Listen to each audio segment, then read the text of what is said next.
زندگی لے کر آئے خوبصورت، اس زندگی کو اپنانے میں میرا اللہ راضی ہے۔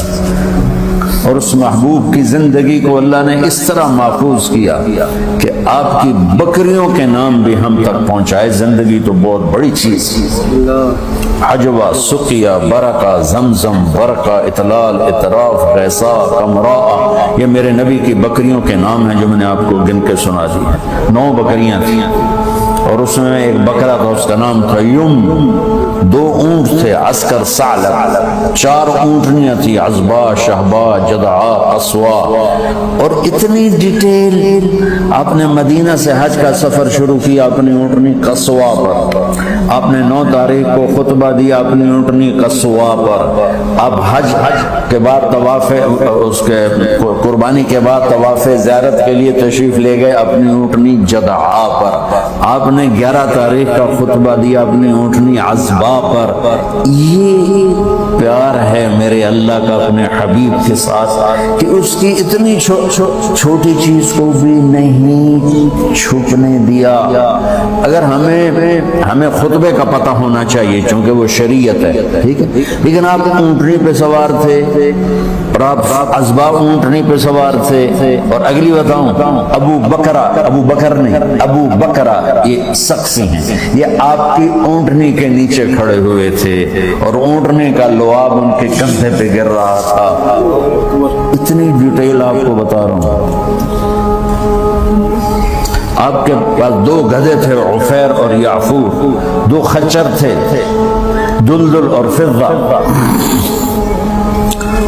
گھوڑے آپ نے بہت خوبصورت رکھے، میں قربان جاؤں۔ اپنی امت کے مالداروں کو بھی راستہ دیا، غریبوں کو بھی دیا، میڈیاکر کو بھی دیا۔ اعلیٰ سواریوں پہ آپ کے ایک گھوڑے کا نام تھا ورد کہتے ہیں گلاب کو۔ گلاب کی خصوصیت یہ ہے کہ سارے پھولوں میں نمایاں نظر آتا ہے، اللہ نے اس کو ایسا حسن دیا ہے کہ سارے پھولوں میں نمایاں نظر۔ جب بھی ہم گفٹ وغیرہ لے کے جاتے ہیں تو اس میں گلاب سب سے زیادہ ہوتا ہے کہ نہیں ہوتا؟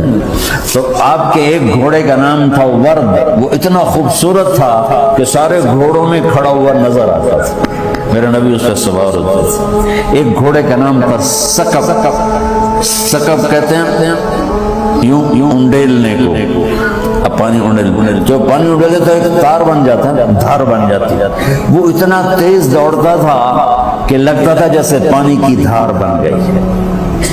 آپ کے ایک گھوڑے کا نام تھا سبھا کہتے ہیں اڑنے کو، وہ اتنا تیز بھاگتا تھا لگتا تھا ہوا میں اڑ رہا ہے۔ آپ کے ایک گھوڑے کا نام تھا یعصوب کہتے ہیں شہد کی مکھی کی ملکہ کو۔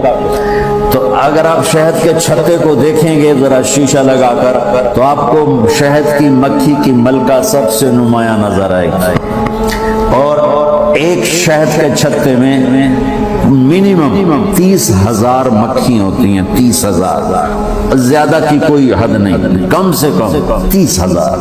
تو وہ اس کا نام تھا یعصوب کہ وہ 30,000 گھوڑوں میں بھی کھڑا ہوتا تھا تو نظر آتا تھا۔ تو میں آپ کو کتنی، میرے نبی کی کوئی بات چھوٹی نہیں، لیکن یہ وہ چیز ہے اگر ہمیں آپ کے گھوڑوں کا پتہ نہ ہو تو اس پر تو کوئی جنت دوزخ کا فیصلہ نہیں۔ جب آپ غمگین ہوتے تھے تو یوں بیٹھتے تھے، یہ آپ کے غمگین ہونے کی نشانی ہے۔ جب آپ حیران ہوتے تھے تو یوں کرتے تھے، کوئی نہ کوئی باڈی ایکشن ہوتا ہے آدمی، اچھا یہ مطلب میری حیرانی ہے کہ میں جب حیران ہوتا ہوں اچھا، اور میرے نہیں جب حیران ہوتے تھے تو چہرے سے نہیں یہاں سے پتہ چلتا تھا۔ اتنی چھوٹی بات، کسی کو یوں کر کے نہیں بلاتے تھے، یوں کر کے بلاتے تھے۔ مجلس میں چوکڑی مار کے بیٹھتے تھے، پاؤں پھیلا کے نہیں بیٹھتے تھے۔ کوئی آپ کو ادھر سے بلاتا یا رسول اللہ تو یوں نہیں کرتے تھے، کوئی ادھر سے بلاتا یا رسول اللہ تو یوں نہیں کرتے تھے، یا رسول اللہ ادھر سے شخص نے بلایا تو آپ یوں کرتے تھے۔ جی فل پروٹوکول، صرف گردن نہیں ٹیڑھی کرتے تھے، ادھر سے کسی نے کہا یا رسول اللہ تو آپ یوں نہیں کرتے، بلکہ اس کو سینہ دیتے. ادھر سے کوئی کرتا تو آپ یوں کرتے. جی میرے بھائی بولو کیا کہتے ہیں. ہائے ہائے ہائے ہائے. اللہ نے اپنے حبیب کی ہر ادا اور عجیب اور مزے کی سن. آپ کو برنی کھجور پسند تھی، بولا جوڑی مرضی کھجور کھا لو، لیکن میں قربان جاؤں کہ میرے اللہ نے اپنے حبیب سے کیسا پیار کیا ہے کہ آپ کے کھانے کی پسند بھی بتا دیں. برنی اور عجوا، یہ دو کھجوریں آپ کو پسند. گوشت میں دستی کا گوشت پسند، بکرے کا جو اگلا پاؤں ہوتا ہے اس کا گوشت پسند.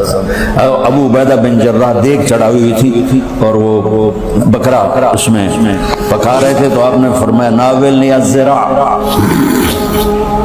ابو عبید مجھے دستی پکڑانا پڑا تو انہوں نے ایسے وہ ڈوئی سے نکال کے دی تو آپ نے اس کو دونوں ہاتھوں سے پکڑ کر آہستہ آہستہ آہستہ ساری کو نوچ کے کھا کے ہڈیاں پھینک کے فرمایا ناولنی الذراع، مجھے دستی پکڑاؤ. انہوں نے دوسری نکال کے دے دی تو آپ نے پکڑ کے اس طرح اس ساری کو کھایا اور پھینک دیا.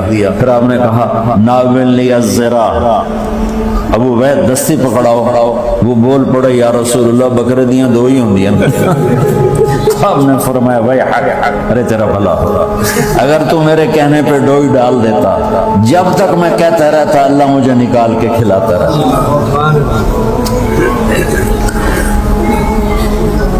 محمد اور احمد اور ماحی اور حاشر اور عاقب اور فاتح اور خاتم، ابو القاسم، طه، یاسین، مزمل، مدثر، شاہد، مبشر، نذیر، داعی الی اللہ، سراج منیر، عزیز، حریص، رؤوف، رحیم، رحمت للعالمین، کافۃ للناس، بشیر ونذیرا.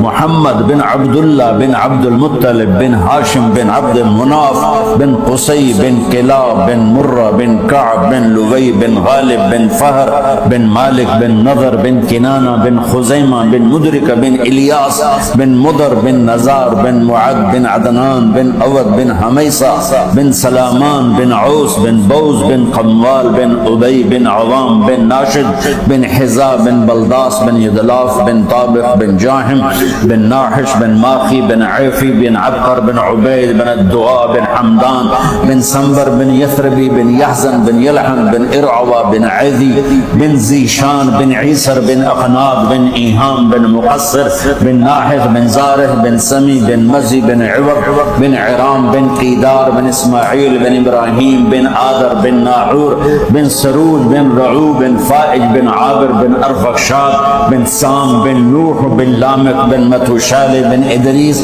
بن یرد بن ملح الایل بن قینان بن آنوش بن شیس و بن آدم علیہ السلام. یہ میرے نبی کی پیڑھی ہے توڑ آدم علیہ السلام تک. اگر ہمیں معلوم نہ ہو تو جنت کے جانے آنے میں کوئی مسئلہ نہیں ہے. جنت کے آنے جانے کا مسئلہ تو حلال حرام پر ہے، فرائض پر ہے. لیکن میں قربان جاؤں میرے رب نے اپنے حبیب کی ہر شے. تو بھائیو اپنے نبی کی پاکیزہ زندگی کو سیکھو. میرے نبی کی پوری زندگی ایک کھلی کتاب کی طرح، جیسے قرآن کو کوئی نہیں بدل سکتا، میرے نبی کی زندگی اور سیرت کو پر اللہ کا پہرا ہے. اب تو آپ کو کتابوں کی بھی ضرورت نہیں ہے، گوگل میں چلے جاؤ، کسی کتاب کا نام کلک کرو، ساری کتاب سامنے آ جائے. اپنے نبی کی پاکیزہ زندگی پڑھو کہ آپ نے کس طرح ایک خوبصورت زندگی گزاری. خوبصورت آپ کے معجزات، ہم کہتے ہیں چاند کے 2 ٹکڑے کر دیے، پانی نے بے شمار ہیں. سب سے زیادہ ہمارے نبی کے معجزات ہیں. سب سے بڑا معجزہ میرے نبی کا ہے آپ کے اچھے اخلاق. یہ سب سے بڑا معجزہ کہ آپ